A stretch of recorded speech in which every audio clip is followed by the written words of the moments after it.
perikatan dan perjanjian. Perikatan adalah suatu perhubungan hukum antara dua orang atau dua pihak berdasarkan mana pihak yang berkewajiban untuk memenuhi tuntutan itu. Sedangkan perjanjian adalah suatu peristiwa di mana seorang berjanji kepada seorang lain atau di mana dua orang itu saling berjanji untuk melaksanakan suatu hal. Menurut Abdul Qadir, perikatan adalah suatu hubungan hukum yang terjadi antara orang yang satu dengan orang yang lain karena perbuatan, peristiwa, atau keadaan-keadaan. Hubungan perikatan dan perjanjian adalah bahwa perjanjian itu menerbitkan perikatan. Perjanjian adalah sumber perikatan, di sampingnya sumber-sumber lain. Suatu perjanjian karena dua pihak itu setuju untuk melakukan sesuatu. Dapat dikatakan bahwa dua perkataan, perjanjian dan persetujuan itu adalah sama artinya. Perikatan kontrak lebih sempit karena ditunjukkan kepada perjanjian atau persetujuan tertulis. Pengaturan hukum, perikatan, dan perjanjian. Dalam membuat suatu perjanjian atau kontrak sangat diperlukan pemahaman akan ketentuan-ketentuan hukum perikatan. Selain itu juga diperlukan keahlian para pihak dalam pembuatan kontrak. Oleh karena itu, kontrak menjadi sangat penting sebagai pedoman kerja bagi para pihak yang terkait. Namun, dalam penyusunan kontrak perlu untuk memperhatikan perundang-undangan, ketertiban umum, kebiasaan, dan kesusilaan yang berlaku. Hukum kontrak atau perjanjian di Indonesia masih menggunakan peraturan pemerintah kolonial Belanda.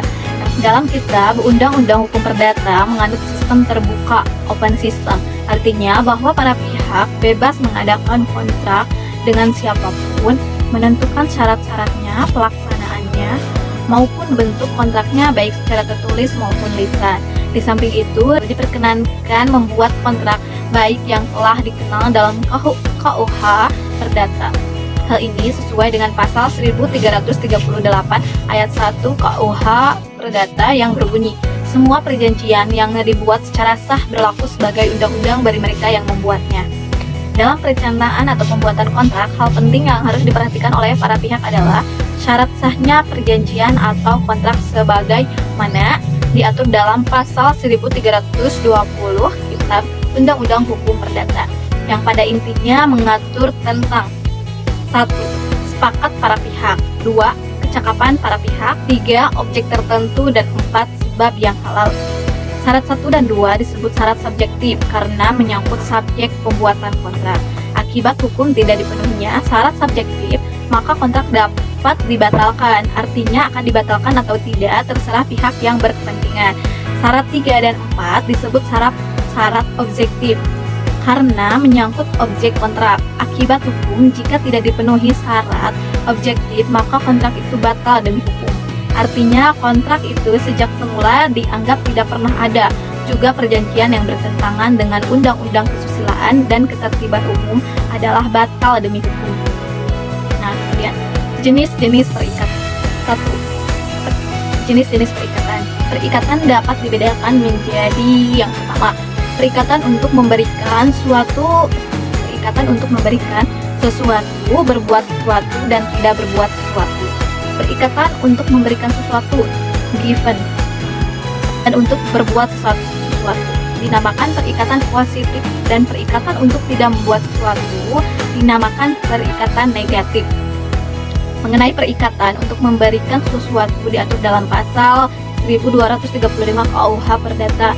Perikatan untuk memberikan sesuatu adalah perikatan untuk menyerahkan dan merawat benda sampai pada saat penyerahan dilakukan. Perikatan untuk membuat sesuatu dijelaskan dalam pasal 1242 KUH Perdata, di mana jika sudah diperjanjikan untuk membuat sesuatu namun dilakukan berlawanan, maka ia wajib mengganti biaya rugi. Perikatan bersyarat adalah perikatan yang memiliki kondisi-kondisi atau syarat tertentu yang sangat mempengaruhi keberlakuan perikatan tersebut. Syarat di sini adalah peristiwa yang masih akan datang atau belum terjadi. Syarat pada perjanjian tersebut menentukan daya kerja dari perikatan yang mengakibatkan, menangguhkan, atau membatalkan perikatan. Suatu syarat batal dianggap selalu dicantumkan dalam persetujuan yang bertimbal balik. Manakala salah satu pihak tidak memenuhi kewajibannya, dalam hal demikian persetujuan tidak batal demi hukum, tetapi pembatalan harus dimintakan kepada hakim. itu terdapat dalam pasal 1226 ayat 1 dan 2 KUH Perdata. Yang ketiga, perikatan dengan ketepakatan waktu. Perikatan dengan ketentuan waktu adalah perikatan yang berlaku atau harusnya digantungkan kepada waktu tertentu yang akan terjadi dan pasti terjadi. Ada perikatan manasuka atau alternatif.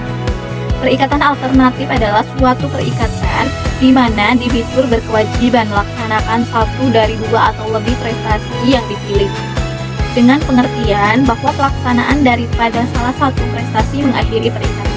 Menurut pasal 1273 KUH Perdata berbunyi, hak memilih adalah pada debitur jika tidak diperjanjikan secara tegas bahwa hak tersebut berada pada kreditur.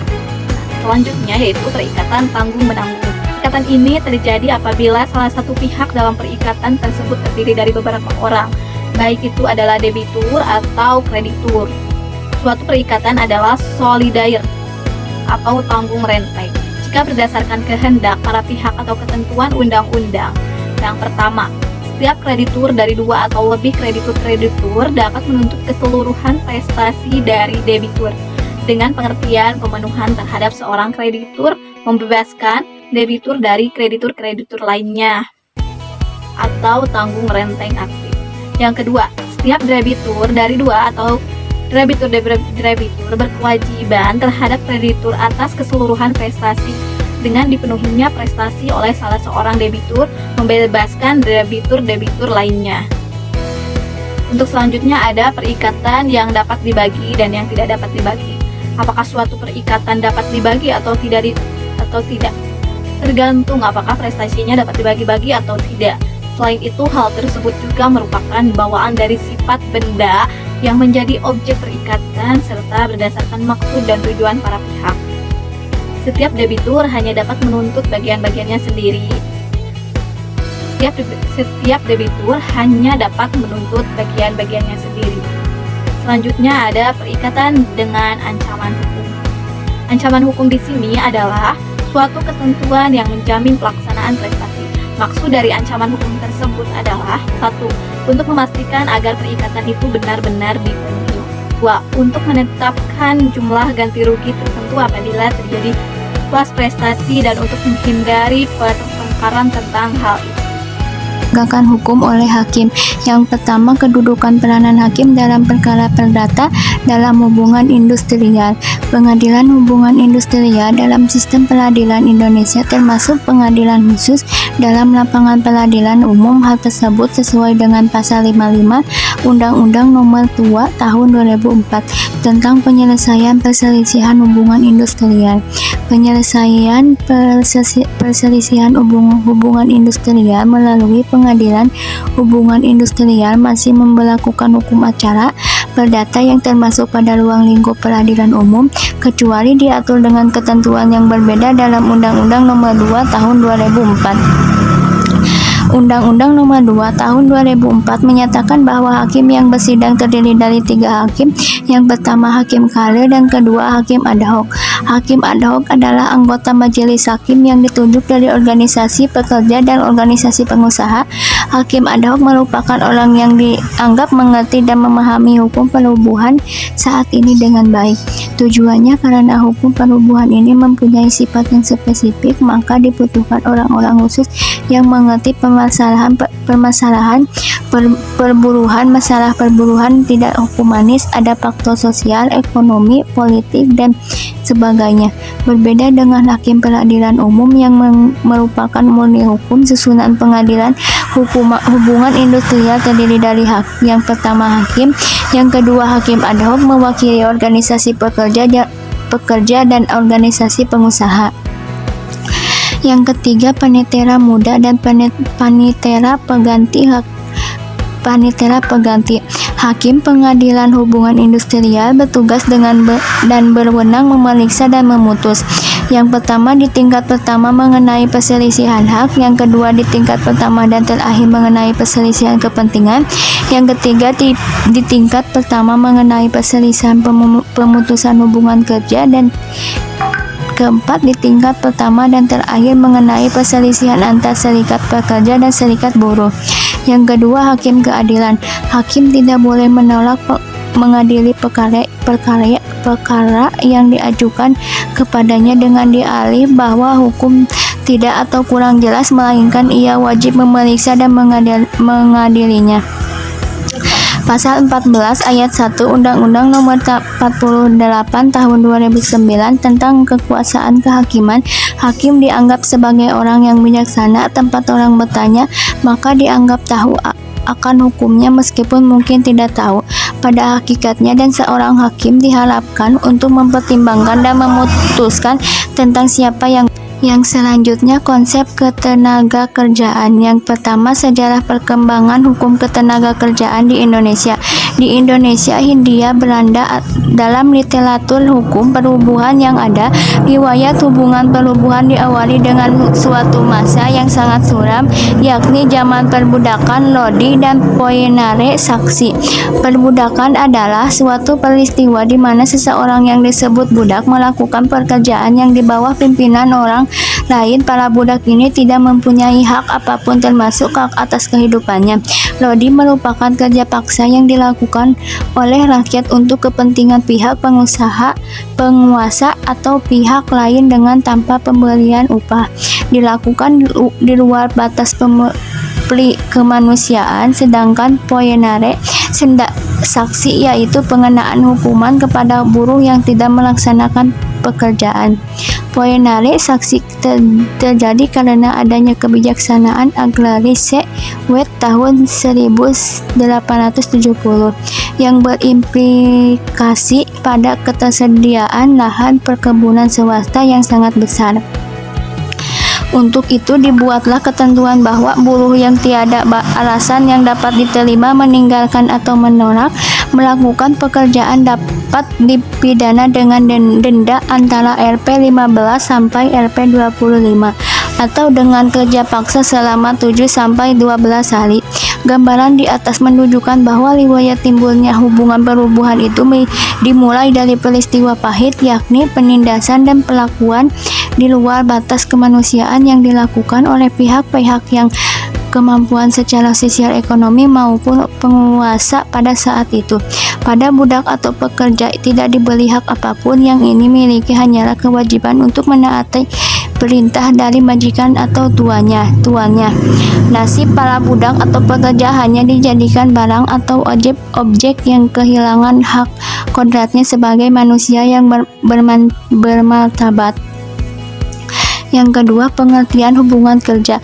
Menurut Undang-Undang Nomor 13 Tahun 2003 tentang ketenaga kerjaan, yang dimaksud dengan hubungan kerja adalah hubungan antara pengusaha dengan pekerja atau buruh berdasarkan perjanjian kerja yang mempunyai unsur pekerjaan, upah, dan perintah. Sedangkan menurut Lalu Husni, hubungan kerja adalah hubungan antara pekerja dengan pengusaha yang terjadi setelah adanya perjanjian kerja. Hubungan kerja adalah hubungan hukum antara pengusaha dengan pekerja atau buruh berdasarkan perjanjian kerja, sedangkan perjanjian kerja adalah perjanjian yang dibuat antara pekerja atau buruh dengan pengusaha atau pemberi kerja yang memenuhi syarat-syarat kerja, hak dan kewajiban para pihak. Pasal 1 angka 14 Undang-Undang Ketenagakerjaan. Dari definisi tersebut dapat dipahami bahwa hubungan kerja dapat terjadi akibat adanya perjanjian kerja, baik perjanjian itu dibuat secara tertulis maupun secara lisan. Saatnya perjanjian harus memenuhi syarat yang diatur secara khusus dalam Undang-Undang Ketenagakerjaan. Pada pasal 52 ayat 1 Undang-Undang tentang Ketenagakerjaan menyebutkan 4 dasar perjanjian kerja, yaitu yang pertama kesepakatan kedua belah pihak, yang kedua cakap melakukan perbuatan hukum, yang ketiga adanya pekerjaan yang diperjanjikan, yang keempat pekerjaan yang diperjanjikan tidak boleh bertentangan dengan keterbitan umum, kesusilaan, dan peraturan perundang-undangan yang berlaku.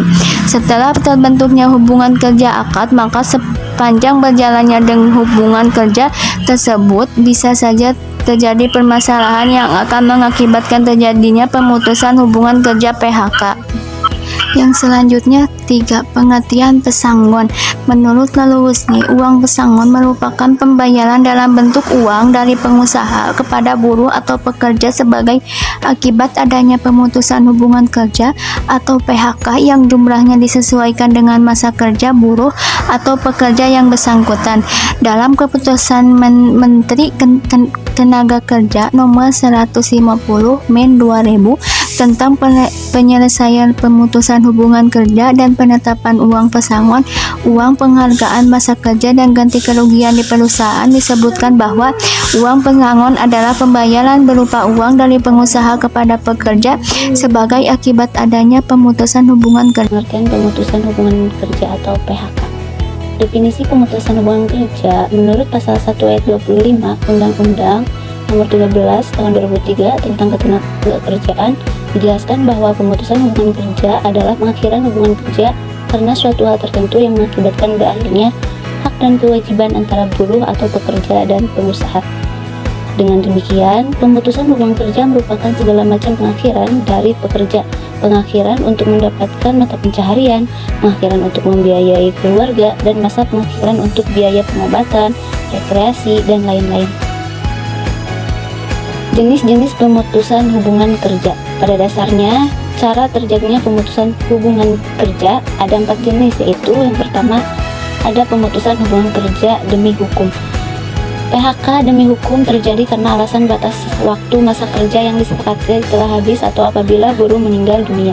Berdasarkan ketentuan pasal 61 ayat 1 Undang-Undang Nomor 13 Tahun 2003, perjanjian kerja berakhir pada yang pertama apabila pekerja meninggal dunia, yang kedua berakhirnya jangka waktu perjanjian kerja, yang ketiga adanya pemutusan pengadilan dana atau putusan atau penetapan lembaga penyelesaian perselisihan hubungan industrial yang telah mempunyai kekuatan hukum tetap. Yang keempat, adanya keadaan atau kejadian tertentu yang dicantumkan dalam perjanjian kerja, peraturan perusahaan atau perjanjian kerja bersama yang dapat menyebabkan berakhirnya hubungan kerja. Yang kedua, jenis pemutusan hubungan kerja itu ada pemutusan hubungan kerja oleh buruh. PHK oleh buruh dapat terjadi apabila buruh mengundurkan diri atau telah terdapat alasan mendesak yang mengakibatkan buruh minta di PHK. Berdasarkan ketentuan pasal 151 ayat 3 huruf B Undang-Undang Nomor 13 Tahun 2003, atas kemauan sendiri tanpa adanya indikasi adanya tekanan atau intimidasi dari pengusaha, berakhirnya hubungan kerja sesuai dengan perjanjian kerja waktu tertentu untuk pertama kali. Yang ketiga, jenis PHK itu ada pemutusan hubungan kerja oleh majikan. Pemutusan hubungan kerja oleh majikan yaitu PHK oleh pihak pengusaha yang terjadi karena keinginan dari pihak pengusaha dengan alasan, persyaratan, dan prosedur tertentu. Yang keempat, PHK oleh pengadilan. Cara terjadinya PHK yang terakhir adalah karena adanya putusan pengadilan. Cara yang keempat sebenarnya merupakan akibat dari adanya sengketa antara buruh dan majikan yang berlanjut sampai ke proses peradilan. Datangnya perkara dapat dari buruh atau dapat dari majikan. Yang keenam, tanggung jawab pengusaha terhadap tenaga kerja akibat pemutusan hubungan kerja. Terjadinya pemutusan hubungan kerja, maka dimulailah juga masa sulit bagi pekerja dan keluarganya. Oleh karena itu, untuk membantu atau setidak-tidaknya mengurangi beban pekerja yang di PHK, undang-undang mengharuskan atau mewajibkan pengusaha untuk memberikan uang pesangon, uang penghargaan, dan uang penggantian hak. Pembahasan mengenai kewajiban pembayaran pesangon tidak bisa lepas dari pembahasan hak pesangon sebagai kewajiban pengusaha menjadi hak dari pekerja. Adapun hak dan kewajiban pekerja secara umum adalah sebagai berikut. Yang pertama, hak untuk memperoleh pekerjaan. Yang kedua, hak atas upah. Yang ketiga, hak diperlakukan dengan baik. Yang keempat, hak jaminan atas bahaya yang dialami dalam lingkungan kerja. Yang kelima, hak atas jaminan sosial. Sedangkan kewajiban buruh yang merupakan hak majikan. Yang pertama, buruh wajib melakukan pekerjaan. Yang kedua, buruh wajib menaati aturan dan petunjuk majikan atau pengusaha. Yang ketiga, buruh wajib mengganti kerugian jika buruh melakukan perbuatan yang merugikan pengusaha. Yang keempat, buruh wajib bekerja sesuai dengan waktu yang ditentukan. Yang kelima, buruh menjalankan pekerjaan dengan tekun, cermat, dan teliti. Nah, Alasan PHK berperan besar dalam menentukan apakah si pekerja tersebut itu berhak atas uang pesangon, uang penghargaan, dan uang penggantian hak. Nah, peraturan mengenai uang pesangon, uang penghargaan, dan uang penggantian hak itu diatur dalam pasal 156, pasal 160 sampai pasal 169 Undang-Undang Nomor 13 Tahun 2003 tentang penghargaan dan uang penggantian hak diatur dalam pasal 156, pasal 160 sampai pasal 169 Undang-Undang Nomor 13 Tahun 2003 tentang ketenagakerjaan. Menurut Undang-Undang Nomor 13 Tahun 2003 tentang ketenagakerjaan, pihak berusaha dapat bertanggung jawab dalam berbagai kondisi seperti: yang pertama, pengunduran diri secara baik-baik atas kemauan sendiri; yang kedua, pengunduran diri secara tertulis atas kemauan sendiri karena berakhirnya hubungan kerja; yang ketiga, pengunduran diri karena mencapai usia pensiun; yang keempat, pekerja melakukan kesalahan berat; yang kelima, pekerja ditahan pihak yang berwajib; yang keenam, perusahaan bangkrut atau perusahaan mengalami kerugian; yang ketujuh, pekerja mangkir terus-menerus; yang kedelapan, pekerja meninggal dunia; yang kesembilan, pekerja melakukan pelanggaran; yang kesepuluh, perubahan status, penggabungan, pelebaran atau perubahan kepemilikan; dan yang terakhir ada pemutusan hubungan kerja karena alasan efisien.